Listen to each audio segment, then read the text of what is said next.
48 Hours begins a new season tomorrow night with an investigation of a Wall Street megastar shot to death in Costa Rica. His wife was charged with murder, but she says there was no crime at all. 48 Hours correspondent Susan Spencer has a story of a couple that couldn't buy happiness. Susan, good morning. Good morning, Gail. John Bender had a meteoric rise as a hedge fund manager, but he and his wife Ann decided to turn their backs on Wall Street, leave the country, and use their millions to create an exotic new life. They expected an idyllic existence at one with nature. They found tragedy instead. For Ann and John Bender, the jungle was paradise. See the ridge line that's closest to us? That's the house. Oh my God. And this house was home. I just saw a bird. 4 floors, 50,000 square feet, no walls or windows at all. We built the house to our taste, which is crazy. And lit with hundreds of stained glass lamps.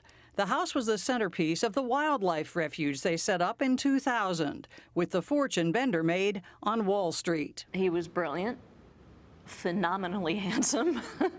It was love at first sight for both of us. A math and science whiz, John Bender had a knack for making money. By the time he was 25, I think he'd amassed about $80 million.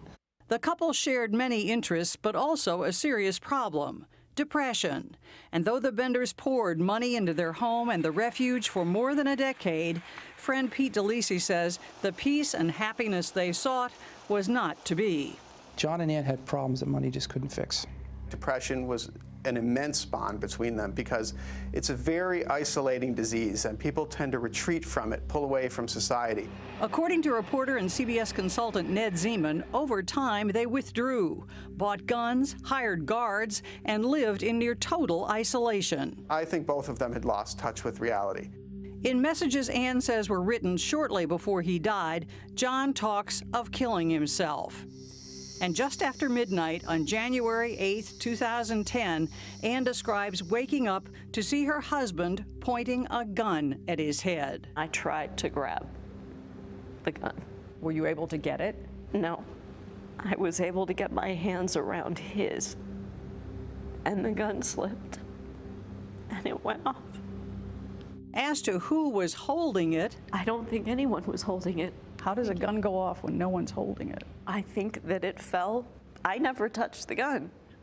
Investigators had their doubts. Why does somebody who's suicidal shoot himself back here? They said, first of all, that John was left-handed. How does a left-handed person lying in bed shoot himself here? He doesn't, the Costa Rican authorities decided, and charged Ann Bender with murder. I did not kill John. Raises some interesting points, Susan, especially when we heard that he had threatened to commit suicide. But then the point is raised, how does a left-handed person do that? Indeed. How important are the forensics in the case? The forensics in this are vital. This is a real CSI-style case. So much so that we actually hired independent experts to go over the evidence.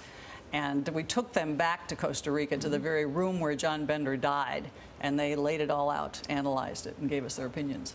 And what were some of their opinions? You know we want to know where the opinions were. You guys are incorrigible. Suffice it to say that they concluded that the prosecution's version of events was not exactly what they thought had happened. And where's the case stand now? Ann Bender was tried once. She was acquitted. She could have left the country. She did not. Unfortunately for her, Costa Rica does not have a double jeopardy rule.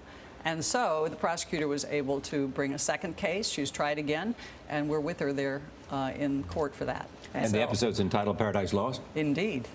And season premiere. Season premiere. Yep. And you got the season premiere. I did. All right, Ms. Spencer, we like it. By not revealing everything. That's right. I'm hooked. You can watch Susan's full story, Paradise Lost, on the season premiere. Did we mention? 48 Hours. That's tomorrow night at 10, 9 Central, right here on CBS.